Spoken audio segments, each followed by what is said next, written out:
Isang Marine Admiral kaagad ang pinatay ni Rox D. Sebec bago nabuo ang Rox Pirates, kaya pala sobrang lakas niya. At hindi si Ace, kundi si Blackbeard pala mismo ang pinakadelikadong pirata sa ngayong henerasyon. Spoiler pala ito ng One Piece Chapter 1154 at malayo nga ito sa naging expectations natin dahil sobrang tindi nga ng binigay ni Oda ngayon. So kung bago ka pa lang sa ating channel, ay pindutin mo na yung subscribe button at paki-like na rin ang ating video bilang suporta sa ating channel. Isa to sa pinakamalaking revelasyon sa kasaysayan ng One Piece. Sa wakas, na-reveal na si Rox D. Sebec. At ang mas nakakagulat ay siya pala talaga ang ama ni Blackbeard. Tama kayo nang narinig. Lahat ng mga teorya at pahiwatig mula noon pa ay may basehan pala. Yung pagpapangalan ni Teach sa barko niya bilang Saber of Sebec, ang pagkuha niya sa Pirate Island na ang dating teritoryo mismo ni Rox, hindi lang pala coincidence. Ito ay matagal nang isinulat bilang foreshadowing. At ngayon, opisyal na itong kinumpirma. Makikita na rin natin ang itsura ni Rox. May magulong buhok at may dalawang kulay. Nakakakilabot ang presensya. At oo, halatang halata ang pagkakahawig nila ni Teach. Pero ang katanungan nga ng lahat, paanong hindi napansin ito ni Whitebeard na dati ring naging tauhan ni Rox? Simple lang ang maaaring sagot dito. Alam niyang anak siya ni Rox pero wala siyang pakialam. Para kay Whitebeard, hindi mahalaga kung sino ang ama mo, kundi kung sino kang tao. Ang sa kanya lang, ang kasalanan ng ama ay hindi kasalanan ng anak. Yan ang prinsipyo niya. At ito pa ang mas malalim na bahagi ng kwento. 2 taong gulang pa lang si Blackbeard nang mamatay si Rox, kaya bakit ganun na lang ang respeto at pagbibigay-pugay niya sa kanyang ama? Pinangalanan niya ang kanyang main battleship sa pangalan ni Rox. Inangkin niya ang dati nitong isla at inaasam din niya ang parehong trono. Hindi lang ito basta estratehiya, personal ito. Hindi lang ito tungkol sa paghahangad ni Teach ng kapangyarihan. Ito ay pagpapatuloy ng misyon ng kanyang ama. Marahil lumaki siya sa mga bulong at alamat tungkol sa lalaking nangahas hamunin ang Celestial Dragons. Marahil matagal na ring naglalagablab ang apoy na yon sa loob niya. Ano man ang dahilan, nagbago na ang lahat. Si Blackbeard ay hindi na lang basta pirata na may ambisyon. Isa na siyang buhay na legacy ng pinakamapanganib na taong kinakatakutan ng buong mundo.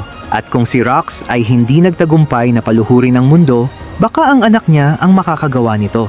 So habang ginugol ni Ace ang buong buhay niya sa pagtakas sa anino ni Goldie Roger, si Blackbeard naman ay tila ginawa ang kabaliktaran nito. Imbes na talikuran ang kanyang pinagmulan, tila iniidolo ni Teach ang kanyang ama. Maaaring nakahanap siya ng mga lumang dokumento o marahil ay narinig niya ang mga alamat tungkol sa ama niya habang lumalaki. Pero kahit na ano pa man ang naging dahilan, malinaw na sinusubukan ni Teach na maging karapat-dapat sa pangalan ng pinakamapanganib na pirata sa kasaysayan.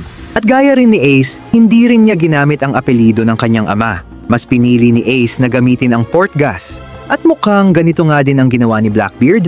Maaaring kinuha niya ang apelido ng kanyang ina. O baka nga, imbento lang talaga niya ang pangalang Marshall D. Teach. Hindi pa dyan nagtatapos ang mga matinding revelations. Dahil ngayon, ay alam na natin na dumalo si Rox D. Sebec sa isang reverie 56 years ago.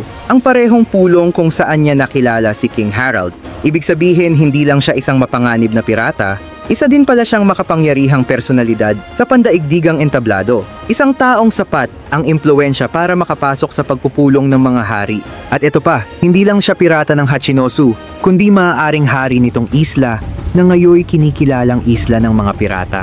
Oo, tama ka nang naisip dahil maaari ito ang sagot sa kung bakit gusto ni Blackbeard na maging hari ng Hachinosu.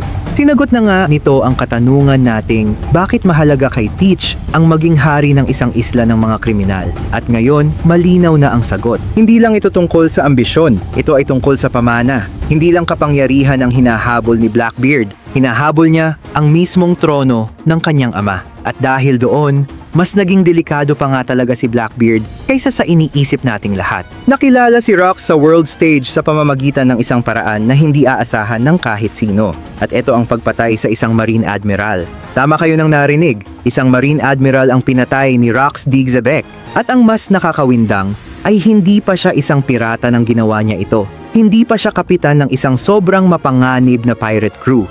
Isa lang siyang hari ng isang isla na dumalo sa isang naganap na reverie 56 years ago. Dumiretso kaagad siya sa tuktok, sa mga hanay ng mga kinikilalang nakakatakot na mga personalidad. Hindi pa unti-unti, Hindi niya pinalaki ang bounty niya sa pamamagitan ng pagtalo ng mga low-level marines papunta sa pinakamataas na level. Sinimulan niya ang kanyang buhay pirata sa pamamagitan ng pagpatay kaagad sa isang admiral. At kahit hindi pa ni-reveal kung sino ang admiral na yon, pero paano kung hindi lang ito basta-bastang admiral? Paano kung ama ito ng isang karakter na kilala natin ngayon? Gaya na lang ng, paano kung ang admiral na pinatay ni Rox ay ang ama pala mismo ni Akainu, ang fleet admiral ng mga marines ngayon? Ang galit sa dugo ni Akainu ay hindi lang dahil sa katarungan, kundi dahil sa paghihiganti. Kung totoo to, ibang antas ng lalim ang maidadagdag sa galit niya sa mga pirata. Pero kahit hindi man directly konektado ang gawaing yon, patunay lang ito kung anong klaseng tao si Rox. Isa talagang masamang tao gaya ng inaasahan natin.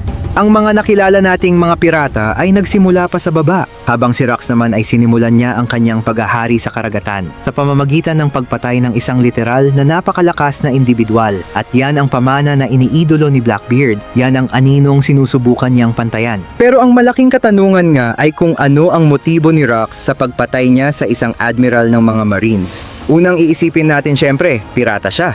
Siya yung masama. Pero sa One Piece, alam nating lahat na ang pinakamasama sa lahat ay ang mga Celestial Dragon. At hindi rin lahat ng admirals ay mababait gaya ni Fujitora. So paano kung wala talagang choice si Rox kundi patayin ang admiral? Maaaring may inutusan ang mga Celestial Dragon na admiral na sakupin ang bayan ni Rox gaya ng ginawa nila sa God Valley. At tandaan natin kung ano ang sumunod sa mga pangyayaring ito. Hindi basta naglahong parang bula si Rox, lumaban siya sa God Valley. Tinarget niya ang mga Celestial Dragons. At alam natin na may bagay na ninakaw ang world government mula sa kanya. So ano kaya ang motibo ni Rox? Paghihiganti ba mula pa nung Reverie? Tiyak na may mas malalim pang kwento sa likod nito. Then mapunta naman tayo sa mga impormasyon na kasalukuyang konektado sa chapter.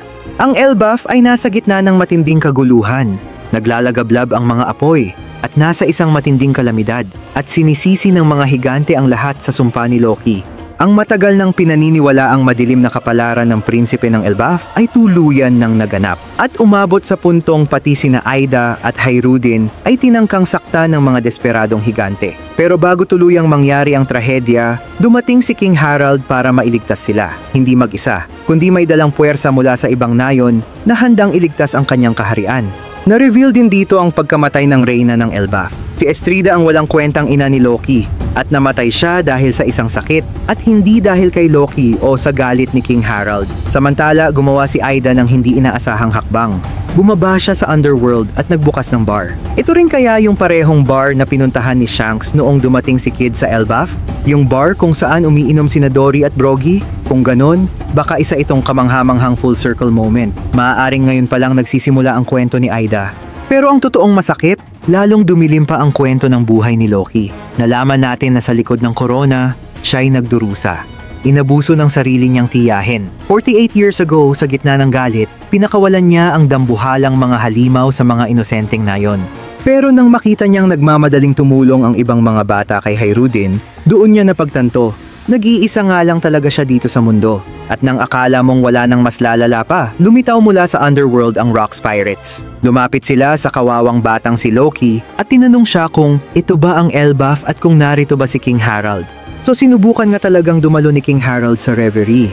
Dahil sa alam nga nating gusto din talaga ni Harald na makipagtulungan sa iba pang mga bansa para sa kaunlaran ng lahat.